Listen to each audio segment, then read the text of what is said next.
My recording is going. Mine too. All right, I gotta move my hands off my laptop. 3, 2, 1.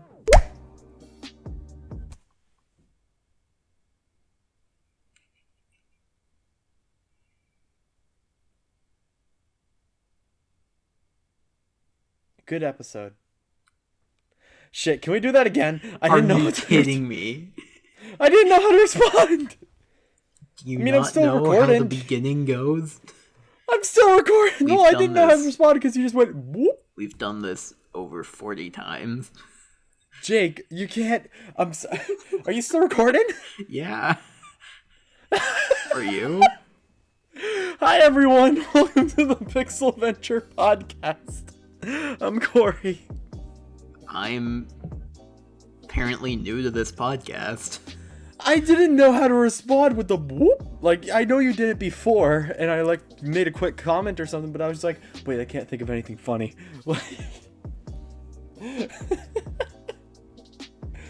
Ah, man, that's a good intro.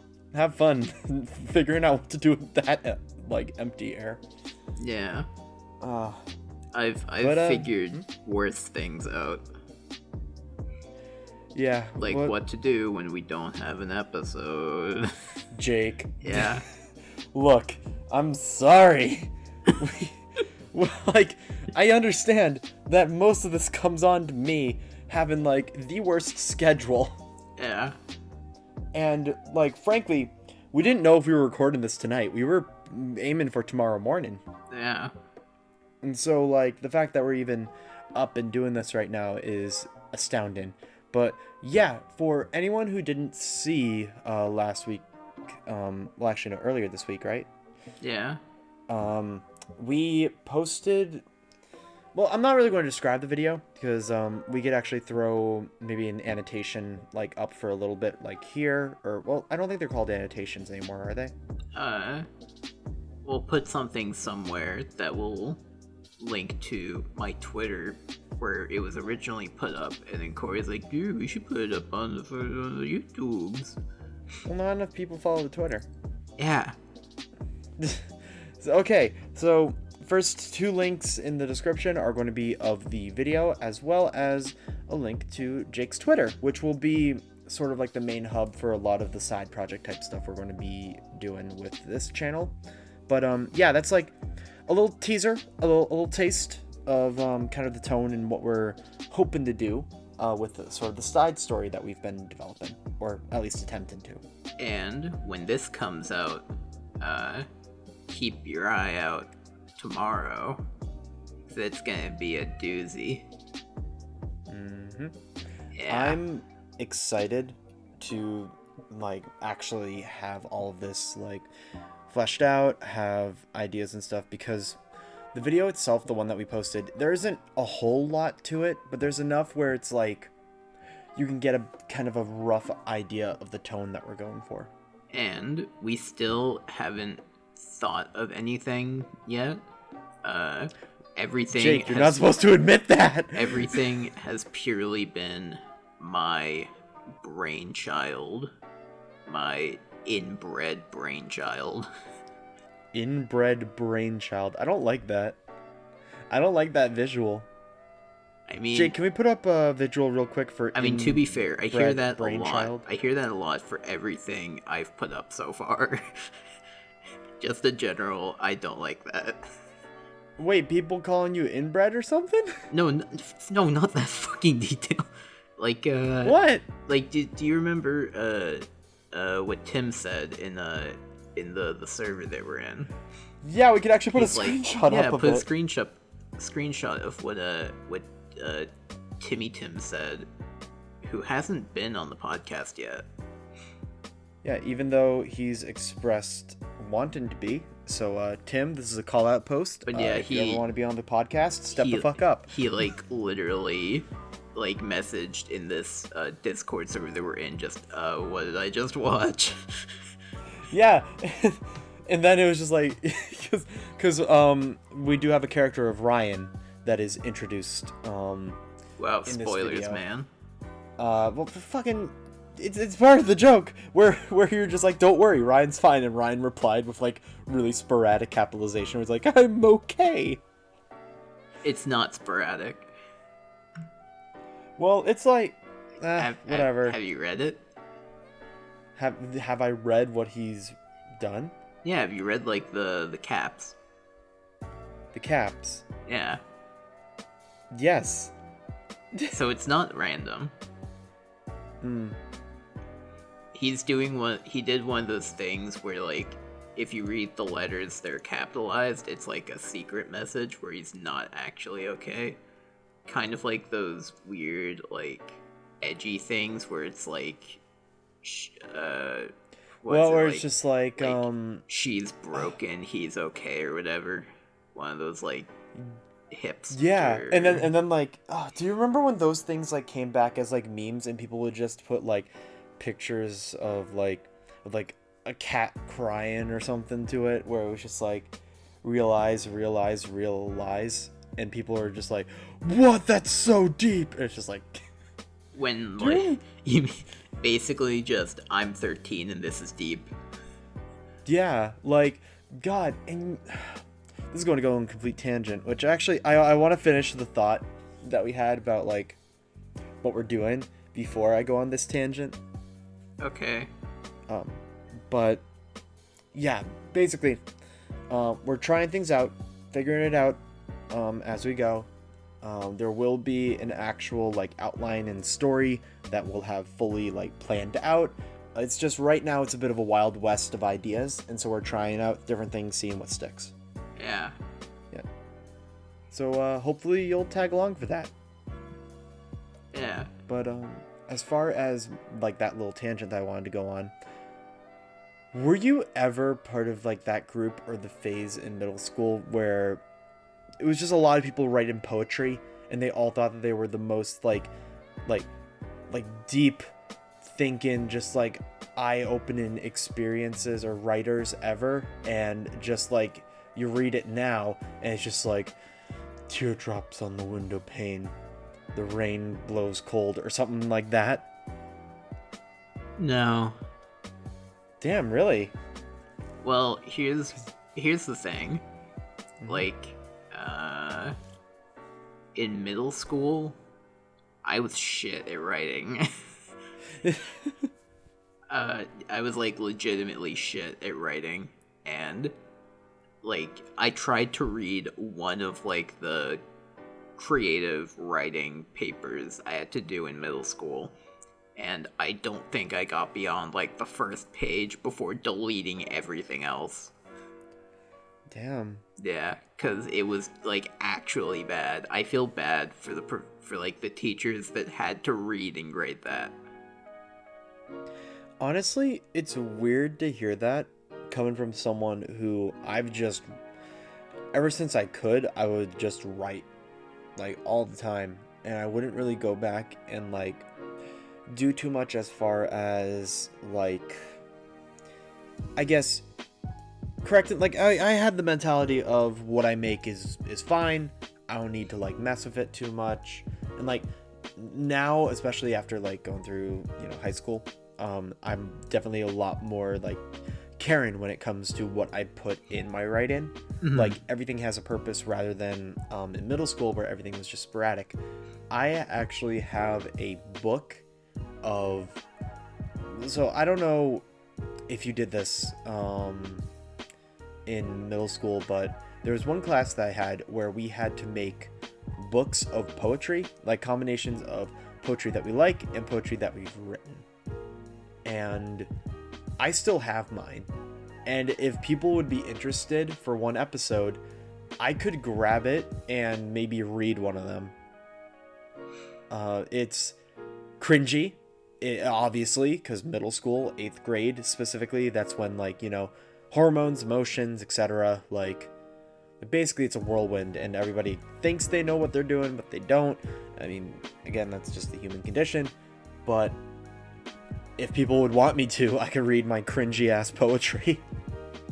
Like, I don't remember ever doing the poetry thing, and if I did, I don't know where it went, and that's probably for the best. Did you burn it for like fuel? I wish I had, but I don't burn a lot of things. However, while I was shit at writing in middle school, I feel like that quickly improved in high school, because I'm actually pretty confident with the things that I write now. Well, yeah, I feel like the stuff that we did, at least in video production, as far as writing scripts and planning things out, like I feel like that helped. Just at least for me, it helped a lot when it comes to developing characters. You know what I will attribute to like helping me with writing a lot, maybe even more than like high school in general. Getting into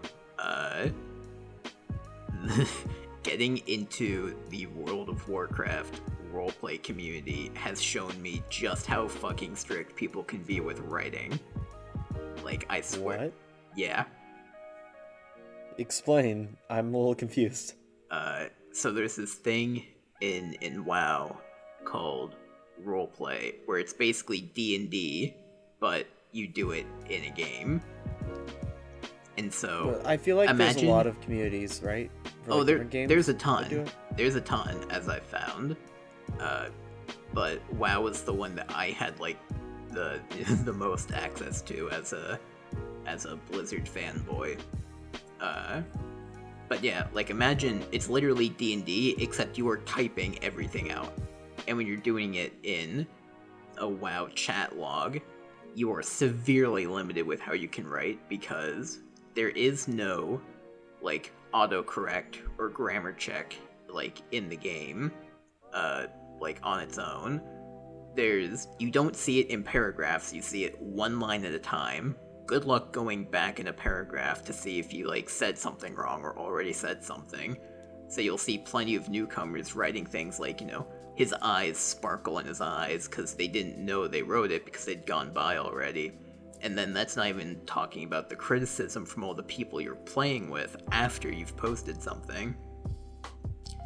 So there's a lot of critiquing. Like people being like, "Oh, you're stupid. You don't understand what's going on," or nice repeating yourself, or something like that. It completely depends on who you're playing with. Some people will be like,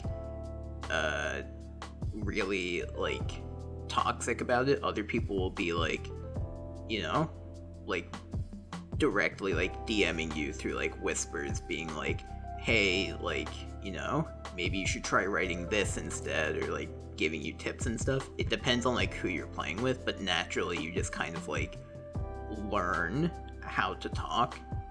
And when you play as like different people, you can test out like different kinds of voices, because you're writing these different characters, and with each of them you can develop like their own backstories, and then you're playing with other people so you can learn their backstories and how like they approach characters.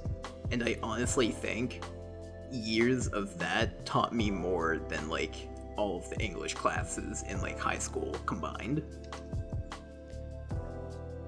I feel like I can attribute at least a heightened interest in writing because of games, but not in that way. Yeah. I never really had experience with like roleplay type servers or games of that nature, because for me, I grew up with a Nintendo Wii, a handful of PC games, and a DS. And there's not a lot of games on there that really allow you to have a huge social aspect.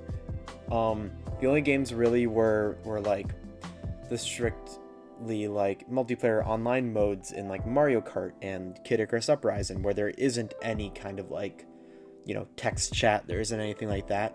Yeah, no. The closest thing that was there for the DS was this service that was on, I believe, every Disney DS game, where you could make a little avatar.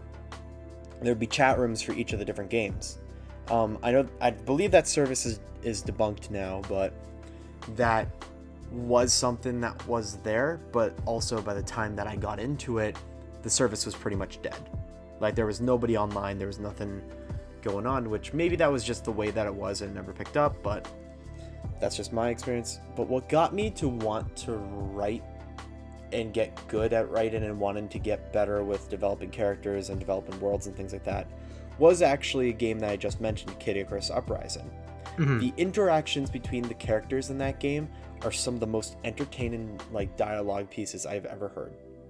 and just hearing these incredible like deities who have their own mythos and their own sort of like you are a servant of the goddess of light. You hear them like bicker back and forth with Hades and Viridi, who is the goddess of nature, and Pyrrhon, who is like this champion of the sun and everything. And it's like just so many fun different characters who all interact with each other and like they already kind of know each other in a way, so that lends the like itself well to the dialogue because of just how casual the conversations can be.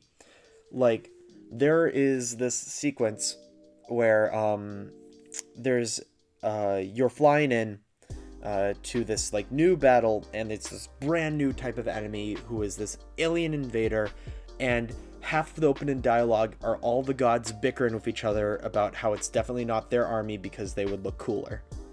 Like, I love that about the game, and I feel like because of the control scheme in that game, a lot of people didn't give it a chance. But if you go back and like you can change the controls, or you can get used to the original, there really is a fantastic story to be had. Mm-hmm. I mean, hell, it inspired me to start developing my own stories, comics, poetry, things like that, because at that point in my life, there wasn't a whole lot that was really motivating me to write, especially because a lot of the ideas I had like quote unquote conclusions to, and I didn't really feel like revisiting it. Mm-hmm. Did I ever tell you about like the book series I had in elementary school? No. Well, I heard that you were about to say a thing, and so I feel bad for cutting you off. So I can kind of talk about that in a little bit, but I don't really know like where, or I guess I don't know like what made me interested in writing, because now I do actually enjoy like world building aspects of things and trying to develop like where characters come from and stuff like that. I definitely attribute it to like video games, because I've always been drawn to like narrative based like storytelling in games. Between things like World of Warcraft and eventually going into like Skyrim and getting lost The Witcher, the Elder Scrolls stories, The Witcher. Yeah, there we go. I guess it's I was like a little kind delayed of with up it. there. It's kind of up there, you know, with the tally marks. Halo, looking into like the Halo story was pretty interesting. I was a fan of God of War's story before it was cool. Even though I was an Xbox boy looking at Kratos from afar across the seas.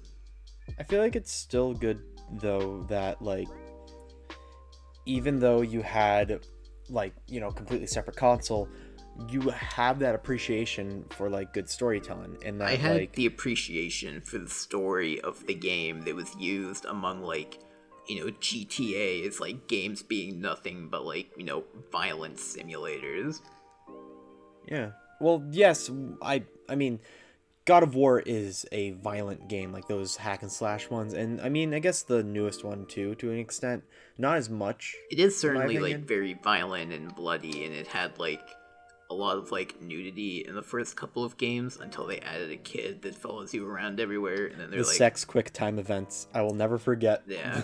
the fact that that is a thing in the game where the camera pans over to a nightstand, and the better you do, the more the lamp jumps. Yeah, and then they kind of like forget about the fact that Kratos tried to kill himself multiple times, or the fact that he saw his daughter in the afterlife and then had to leave her and completely forgot about that emotional reunion, or the time that he saw his mom that he hadn't seen in like years, but none of that really matters, I guess. Which God of War game had the Super Bowl ad where literally he goes over to pick up his daughter and she turns to ash in his hands? We don't talk about that one. We don't talk about that one. We don't talk about live action Kratos. I mean, I'll just say this, as someone who hasn't really been able to play the franchise too much. Like, I've seen videos, I've seen reviews, I've watched some of a playthrough of the first 2 games. Just that trailer, or like that little like commercial alone, sold me on the character, because that's his motivation. Yeah. That's the reason why he goes on this whole, like, you know, killing spree of all these different gods, because in his eyes, they've forsaken him because they took away the 2 things that he cares the most about, which is his wife and his daughter. Yeah. How much about, like, the God of War, like, story do you know? I know that a lot of it, at least the original games, followed Greek mythos, and now it's Norse, right? Yeah. Because, like, literally what happened was, like, it's honestly, like, kind of weird to, like, think about, because, like, did you know that Kratos has a brother? No. He had a brother. And here's a little God of War talk with 2 people who've never played God of War. Nice. Basically, New section. Kratos had a brother named Deimos, and I'm pretty sure it was Ares. He, like, saw some kind of, like, prophecy or fate or whatever about, like, some marked warrior eventually going to, like, kill him. So Ares is like, well, he can't kill me if he's dead, and then went to Sparta or whatever, and found Deimos, who had a birthmark in the form of a red spiral on his body. That was like a birthmark, and he's like, oh, he's the marked one, and then stole him away. Kratos tried to fight to get his brother back, and in the process was scarred by Ares, who, like, fought him away. And that was the mark that, like, the prophecy foretold. And in honor of his brother, who he assumed was killed by Ares, Kratos got that red spiral on his body tattooed. So that, like, iconic mark on Kratos is actually Deimos's birthmark that he had to, like, commemorate his brother. Damn. And then, like, fast forward a bit, he's, like, a Spartan, and he's losing a fight against, I forget his name, probably some, like, barbarian people or whatever. And he's like, hey, Ares, we're losing, make it stop. And Ares is like, okay, if you give me your soul, I'll give you these, like, hella cool blades that, like, burn their chains into your skin to mark your pact with me. And he's like, okay, as long as we win. And then he's like, I bet. And then he's like, owie, ow, this is bad. Yeah, and then he wins the war. And then he starts fighting in Ares' name until he basically ransacks a village with a temple to, I want to say, Athena? It's either Athena or Aphrodite or something. And he's, like, pillaging this innocent town with his other Spartans. They're, like, pledged to Ares. And it's only at the very end, after he's ransacked their temple, that he realizes his last 2 victims were his wife and his daughter that he killed in his, like, Ares-fueled bloodlust. And then I think it was, like, an oracle for that, like, village or temple that took the ashes of his murdered wife and daughter and, like, permanently marked them onto his skin, giving him the title of Ghost of Sparta. And from there, he realized that his bloodlust was taken too far, from the pact that he made with Ares, and then decided to forsake the gods and go on a murderous killing spree. And that's the first game. That's not the first. I think that's Ascension. I haven't. Again, Oh, that was Ascension?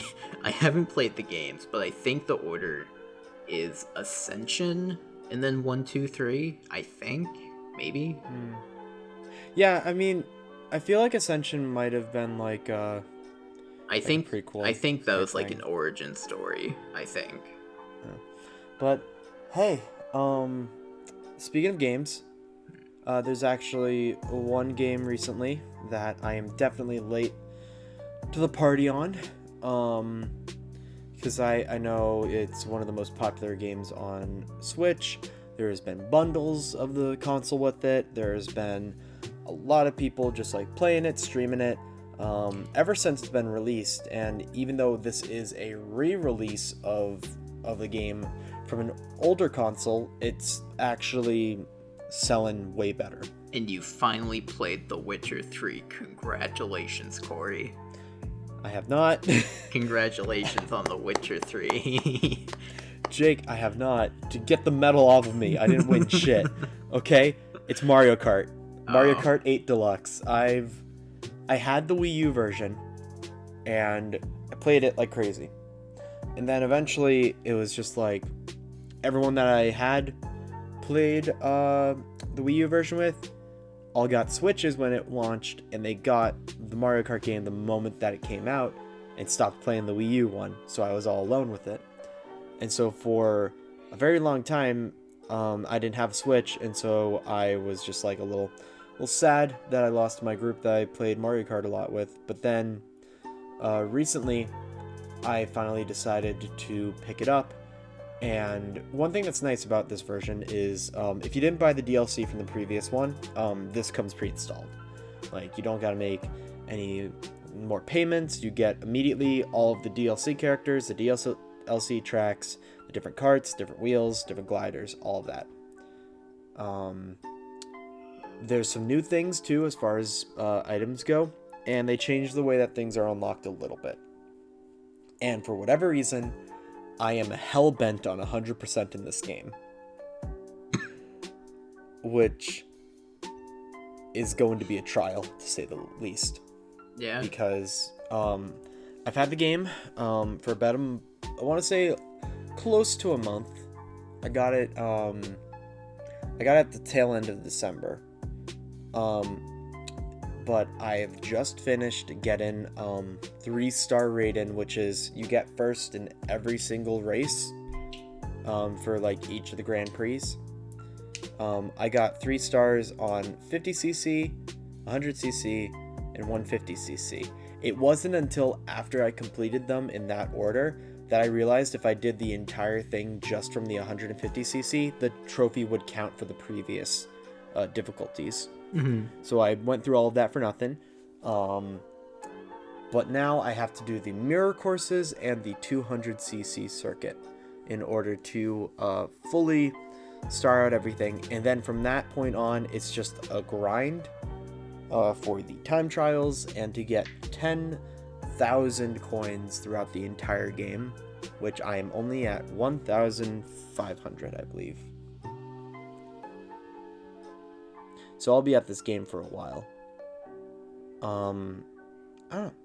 And honestly, there isn't too much to say about the gameplay. It's just the Wii U version. I feel like, if anything, the drifting feels a little bit nicer. And I mean, the graphics are a lot better. I mean, that's just going to come with the new hardware.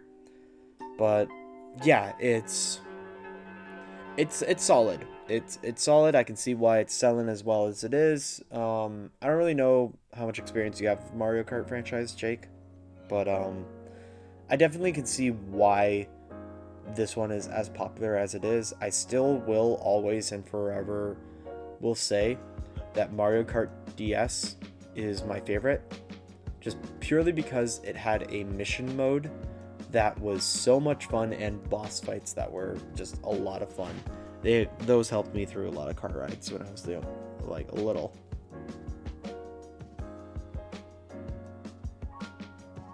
I'm gonna assume that you never played Mario Kart.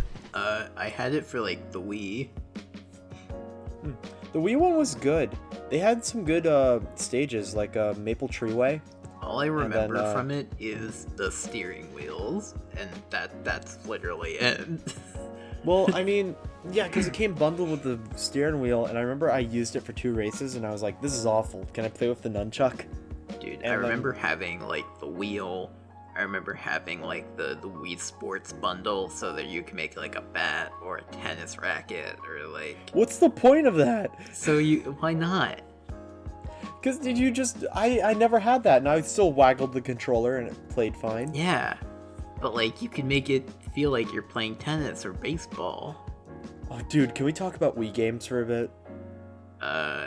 You know what I've had on my mind as a game that I remember playing, but I couldn't tell you anything about?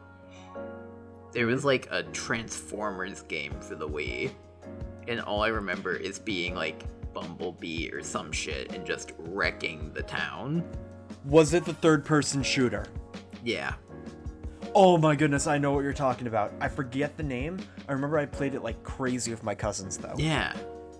Like, I couldn't even tell you if that has like a story or anything, because I just dicked around like killing people. Yeah.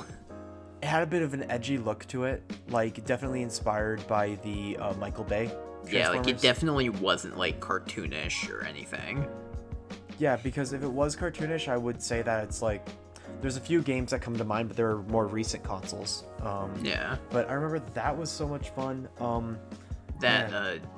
Need for Speed. I want to say Underground.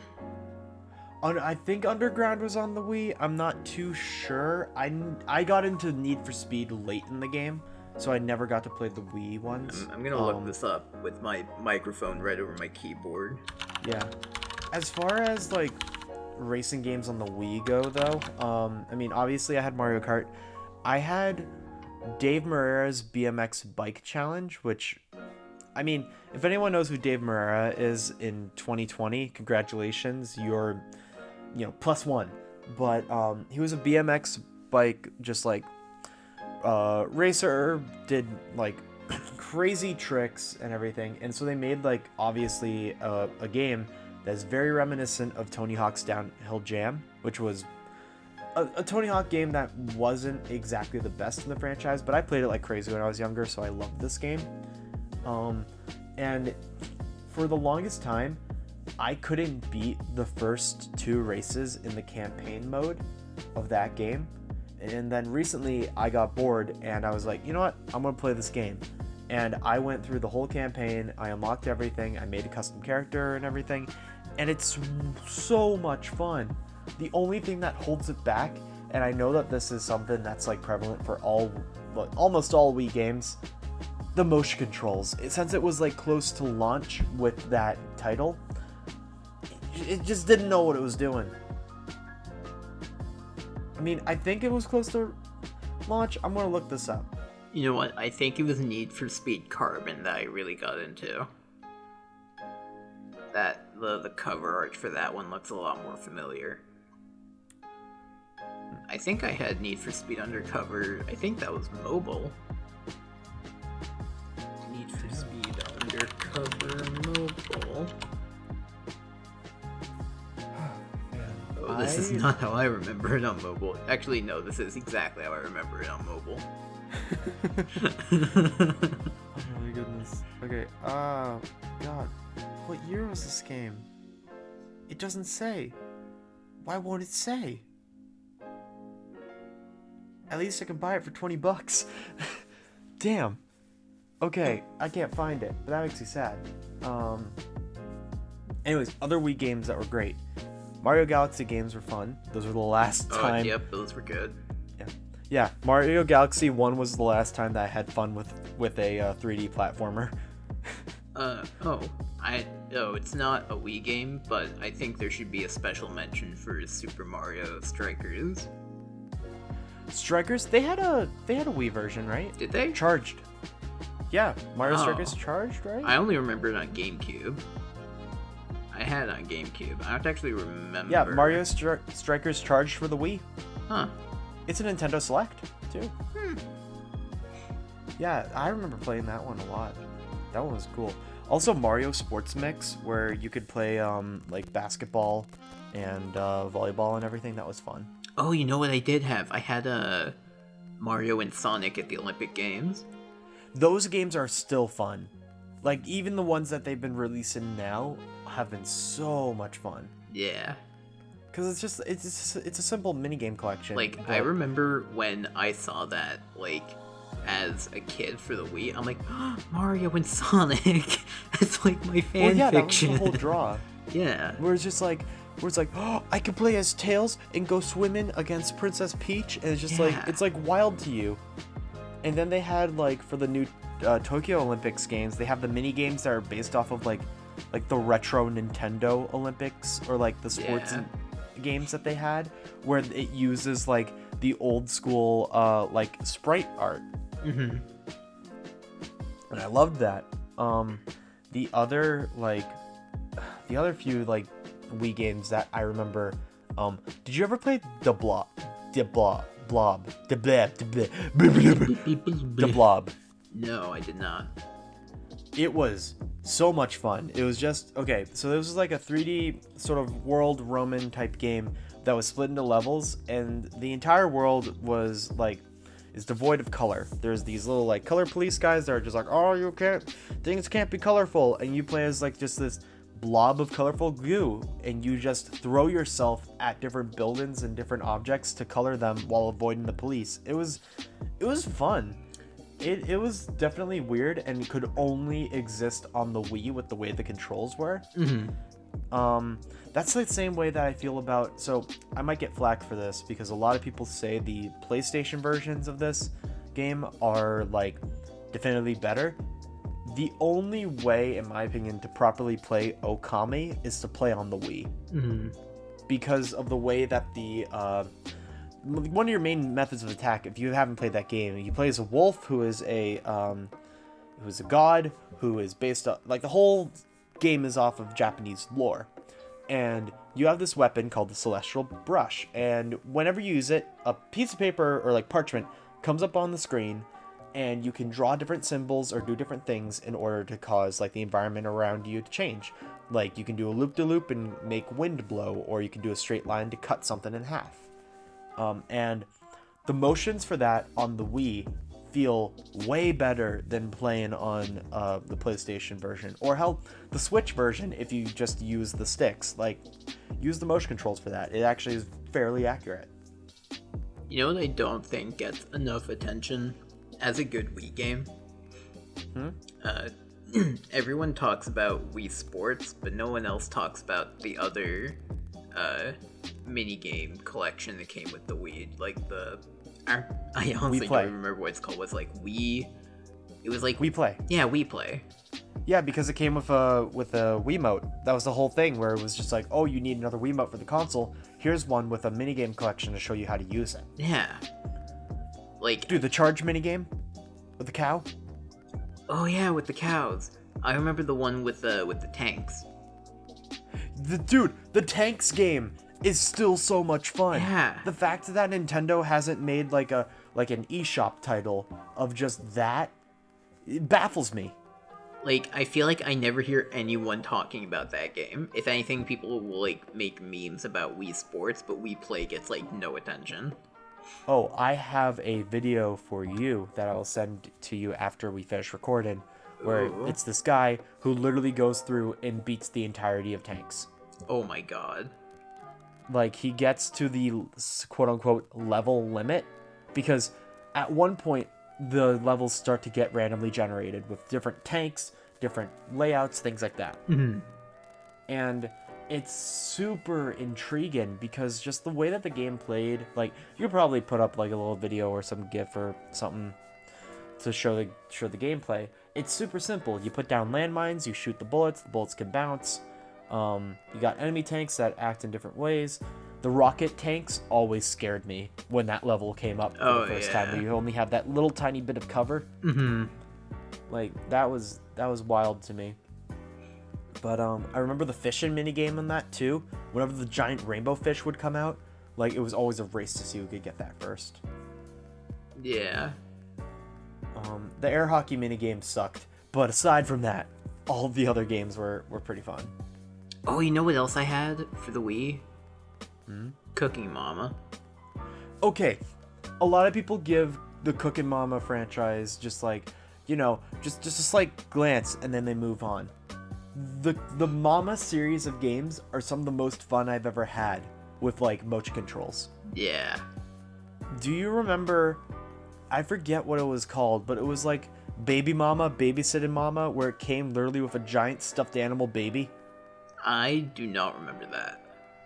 I remember it solely because our friend Ben had it. Oh my And I god! played Of it. course he would fucking have that. And for some reason, I really enjoyed it. Like, it was just fun. Because you have this stupid stuffed animal, and it's like, rock it back and forth to make it stop crying. And I remember Ben and I would just thrash it around the room. Exactly. Like, throw it at the couch, throw it on the wall. Like, it was a stuffed animal. But, I mean, if anything, that sends red flags for when I become a father. But, Yeah. like, the Cooking Mama games, hell, the DS versions were so good. I remember that back when my older sister used to play video games with me, because eventually she grew out of it, because it was just like a lot of the games that she was interested in, it's either the way that they went about them made them very boring, like that kind of thing, where it's like, you know, I'm into design, here's a fashion game that gives you 5 options for everything and you can complete the game in an hour. It's like, cool. But Cooking Mama was one of those games where we would play the multiplayer constantly. We would also play remember Big Brain Academy? Oh yeah. With like the little theme song that's like I love that game so much. The DS one was so much fun, especially when it would be like let's calculate your brain age, and if you like, I would make it a point to try to get as close to I forget what the max was, but I remember at one point it said that I had like the heaviest brain that the professor has ever seen, and I was like, fuck yeah. Like I made shapes look like dogs. Hell yeah. Oh, and then you have other classics like Nintendogs.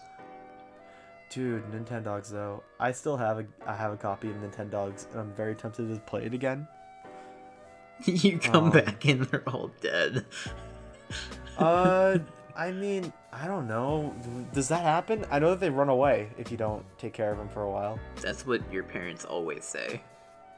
No, You know like what they come happened. back after a few days. But Oh. oh god, if we can, okay, one last like random DS game, and then there's actually one thing I wanna do real quick for this episode. Yeah. Have you ever heard of the DS game Clubhouse Games? No. It is simply a collection of card games, board games, and then a few other like random bits. Like there's a bowling game, there's a darts game, that kind of thing. Mahjong, you know, just like a board game, mini game collection type thing. That game is one of my favorite DS games ever. It's super simple. There's nothing complex about it. It's just, you know, like you want to play hearts, here you go. You want to do a game of Sorry, here you go. You want to play Chinese checkers, there you go. Like it's just nothing crazy. The graphics are like nothing to write home about. Like, and gameplay is just, you know, interacting with stuff on the touch screen. But for whatever reason, like, I always go back to that game.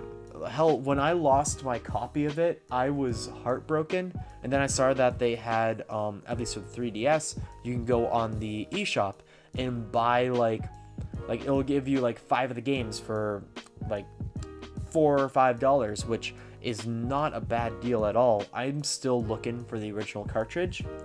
Like I want to get another copy of it, because one thing that was really fun about that game is that while you were in multiplayer, there was a chat feature, so you could send messages, like written messages, to each other as you were playing. So like, say I was on the bus with some friends, our friend was sitting in like a seat in like way in front of me, and they still wanted to play a game, I would just be like, hey, I'm going to open up Clubhouse Games, get in multiplayer, do that kind of thing.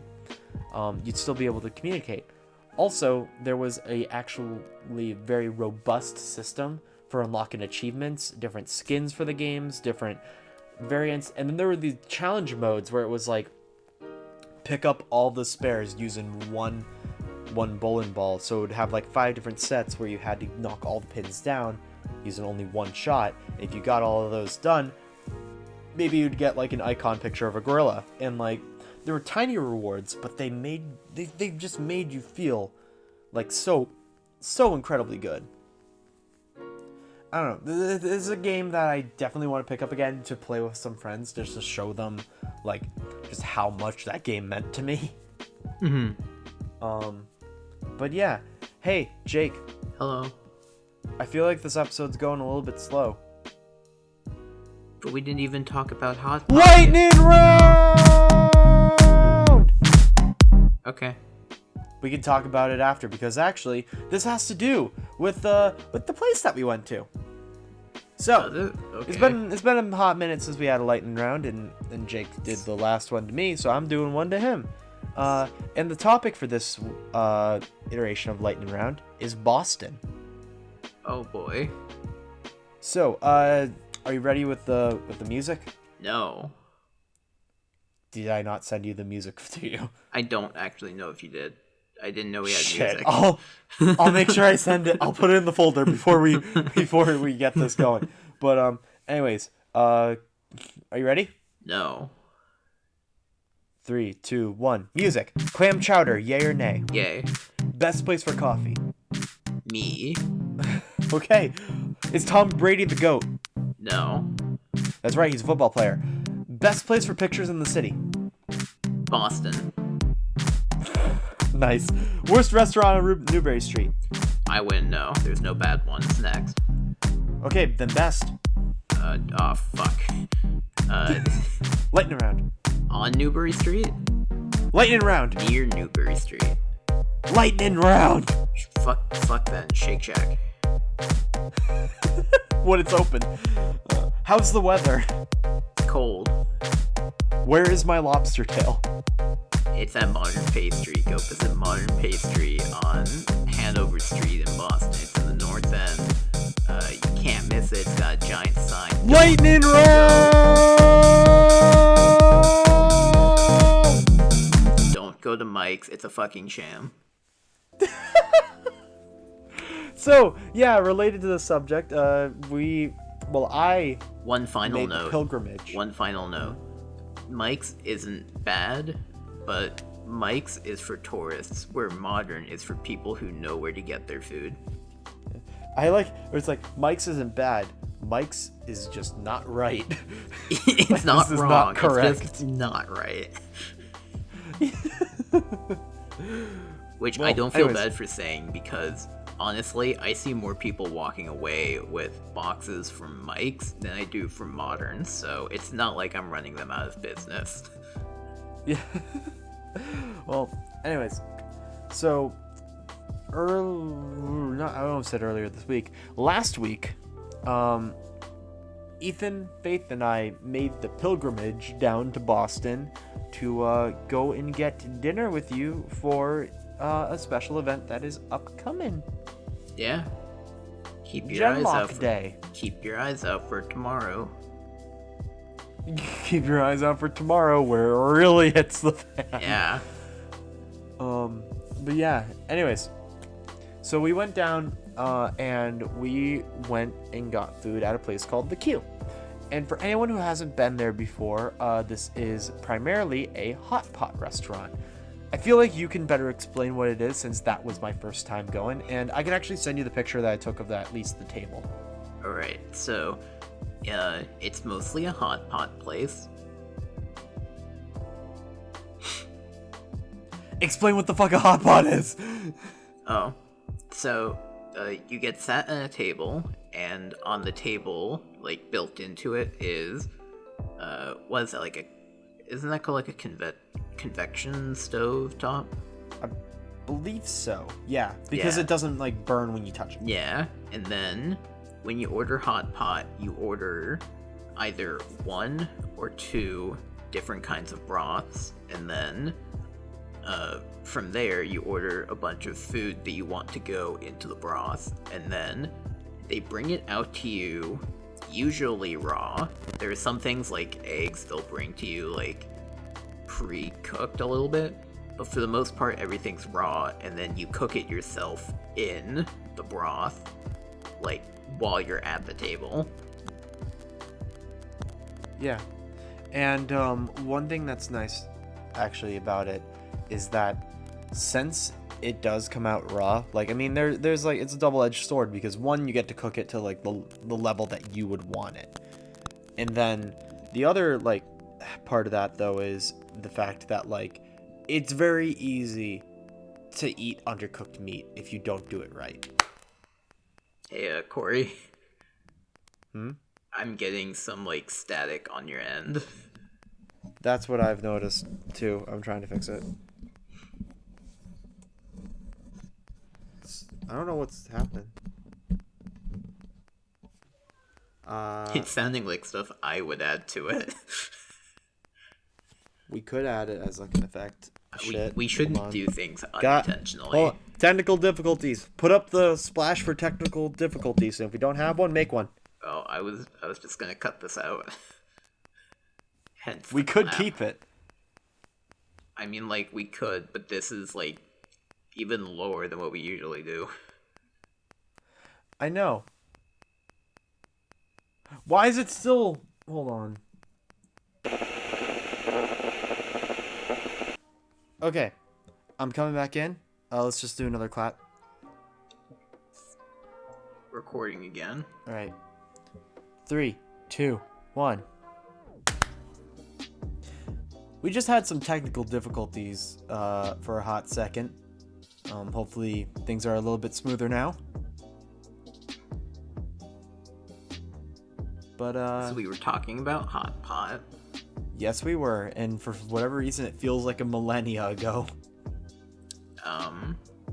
Dude, I lose my train of thought so easy. Right. Shut up. It was. I'm scared now.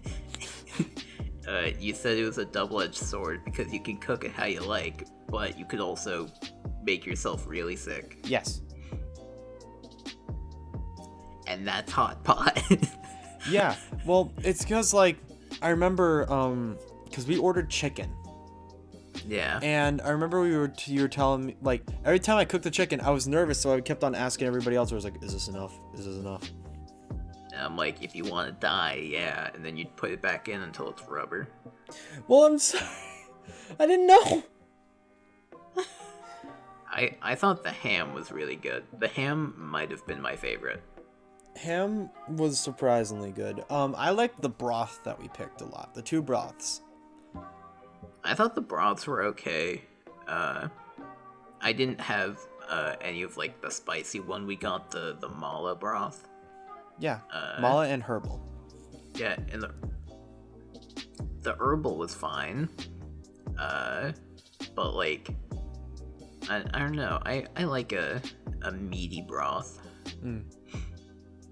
Something more like savory. Like it was good, but like that's just me. Yeah. So I mean, that's definitely something that we could try out next time. But Yeah. I know that Next time when you're here. So like, you know, a couple months. Jake, probably a couple I need to more 'cause save you're gonna have to go money. to Modern because you need to get a lobster tail. I need to save money at the moment. Yeah, that's why I said months. Oh my god. Yeah. Damn. Anyways, with the mala, here's just a word of advice for anyone who gets spicy broth. Don't breathe in while you're eating. I mean, that's just a rule for food. No, like as you're like about to put it into your mouth, because I did that with a piece of broccoli, and I'm usually good when it comes to spicy food, but that one hit me in a way that I was not ready for, and I could not breathe. And Ethan had the same thing happen when what was it that he had? It was that I don't even remember, except for the fact that he almost died. it was cabbage. Hmm. Because it was a big old leaf of cabbage, and he put it in the mala, and then he picked it up and Cabbage, or a bok choy, as it's called. bok choy's. I tried the little bok choy things, and it's okay. I mean, it's a lettuce. Yeah, it was. I don't know. It was weird. It was weird. I can't describe it. You're weird. I know. That's why we have a podcast together. That's why we work. Yeah. That's why we are together. Work is a strong Oh, word. it's just like we're both weird and awkward and can't talk to people. That's why we're friends. Yeah. Our social ineptitude combined can make a D-tier podcast at best. Yeah. And at worst, We it's have just we us have the screaming. combined brain cells of like one person. You know what? I'd believe that. Yeah. Like, I'm pure emotion and you're all the cognitive skill, and together I we am form all a the- mildly functioning toddler. Yeah. Like, we are the left and right brain communicating to each other You're like, over a buggy Discord call. yeah. Have you ever seen the movie My Name Is Earl? Maybe. Or I guess a better example would be Inside Google Out. time. Well, it's like Google the idea time. of having like little people inside of like a big body. I have not, but what I have seen is Bo Burnham did like a song about it. Yeah, like I mean the left brain and right brain thing. Yeah. Can I be the one that likes Oreos? Yeah. Sweet. Because like Yeah. I love how analytical like that, like where it's like the left brain is, and then it goes to the right brain. And he's like, I like Oreos, and just I like the part where was it the left brain that's analytical? mm-hmm.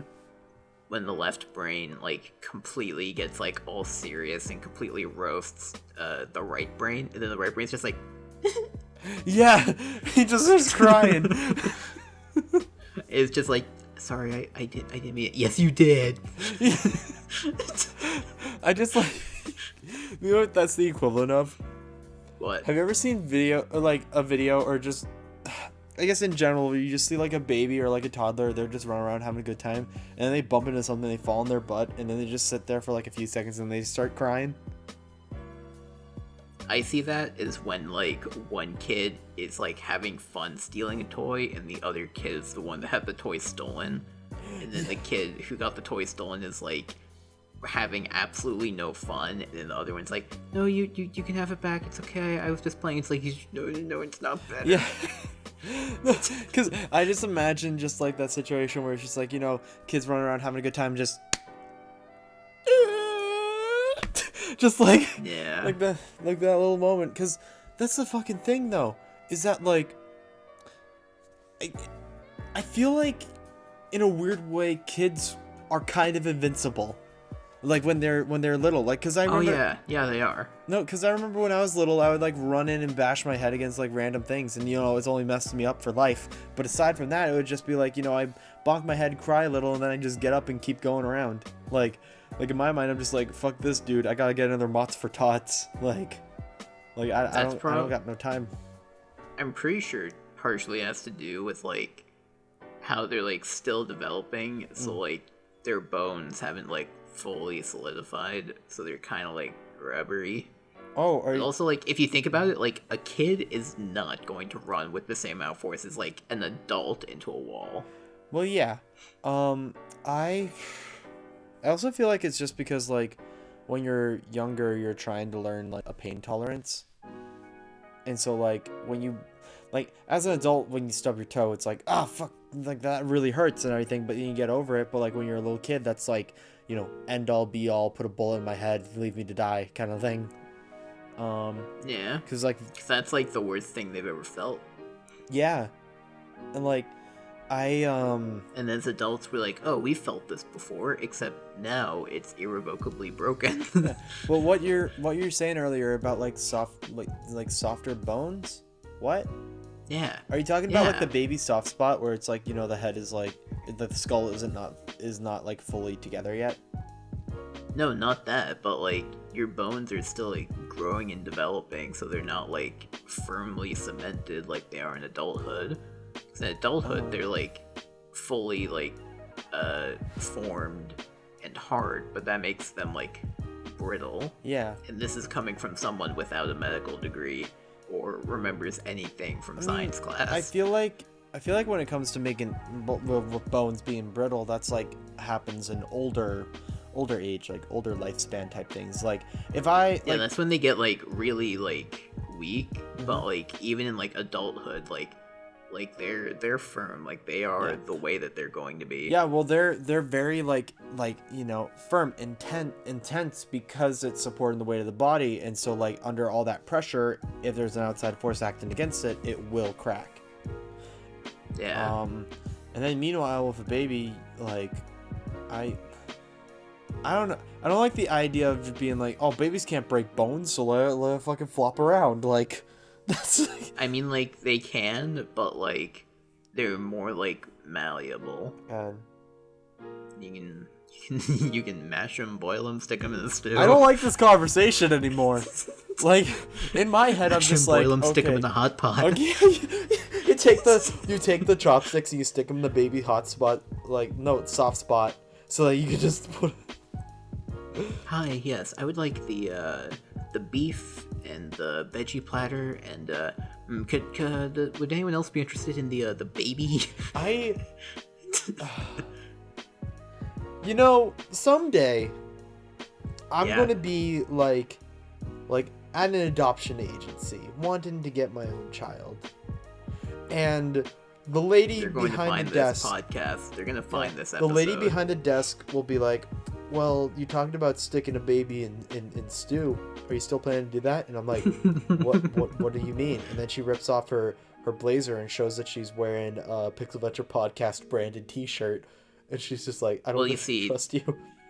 Your secret trap card is you have to say, nah, I got sick of it. Yeah. And they'll be like, oh, okay, you're not a danger anymore. Not in my palate. Like... Yeah. Yeah, my palate has grown since then. Yeah. Oh my gosh. I'm more into veal. Ah, man, dude. I used to like veal. I can't. Hitting them hard. I mean, in general... Feel free to use that for whatever. But, Oh, I will. in general, though. Oh, you should have that, like, right when the static starts. Just have me sneeze very hard, and then it cuts to, like, a boop, just like a standby kind of thing. Yeah. But as far as just, like... I mean, I've already talked about it, at least with, like, you guys in general, where it's, like, I'm quickly learning that a lot of food that I enjoyed before, I'm just not into anymore. I mean, that's probably because of the way that I've consumed them over the years. But, like, I got the ham at the hot pot place because I thought that would be good with the broth, and it was. But in general, I just don't enjoy, like, pork. Or anything like that. And also, I'm, like, slowly moving away from beef. Like, I feel like... Well, like, that's partially because, like, beef makes you sick. Well, yeah, it does. Yeah, beef does make me sick. So I don't eat it too often. And sometimes I get curious, so I'm just like, maybe it will change, but no, it's still bad. And, like, you've described it as, like, an illness kind of sick, not like a, ew, this is icky kind of sick. Yeah, like, it actually makes me feel awful. So, like, you shouldn't eat it then. Well, okay, my big thing is that it's like, I can deal with feeling, like, a little off, but, like, it's because I just wish it had flavor. But, like, the thing is that it doesn't. It'd be like saying, I'm trying to get, like, nuts out of my diet because, like, I feel like they're too dry and they, like, make my throat swell up, so, like, I'm trying to get rid of them. That is completely fucking different. Like... Is it, though? Yeah, because, like, a peanut allergy or any kind of nut allergy, like, that's threatening for, like, you know, breathing and stuff. With this, But, like, I it get, still like, a makes real you, bad... like, I just sick. get a real bad tummy ache and feel like I'm gonna vomit for a few hours, and that's it. That's still not good. I know it's not good, but also, like, look, I want to, like, figure out exactly what I like and what I don't like, and I feel like I'm in a position now where I have more access to different types of food that I never got to experience when I was younger, and I want to take that opportunity. Like, eating beef at that, like, hot pot place, hell yeah, I'm going to try it with the broth. It's sure, it still made me feel sick, but it was a good experience because I learned. And Or bananas. shut your goddamn mouth. I'm pretty sure we told that story Okay. already. Or oranges. Yeah. You know what? If Tim's on the podcast, we'll talk about that. Okay. Anyways, Tim, please call us. We're worried about you. we're worried about you. We miss you. Come back home. Please finish potions with us. Anyways, thank you for listening to this week's episode of the Pixel Venture Podcast. And congratulations if you got that potions reference. Yes, Because if you did, then cool. If not, then we'll fucking explain it at some point. I don't know. You're an OG viewer. OG viewer. Yeah, from like a couple months ago. Yeah, an OG, a true OG, someone who listened a couple months ago. Hell yeah. You know what? Thanks for sticking with it. Yeah, thanks for sticking with this podcast if you have, like, goddamn, it's hard to follow. Yeah, Tim and Justin. And my mom occasionally. And Corey's mom. Anyways, have a good one, and we'll see you. I fucking dropped my phone. We'll see you next time. See ya. That was fucking awful. That's our usual quality. Shit, I didn't. Oh, there we go.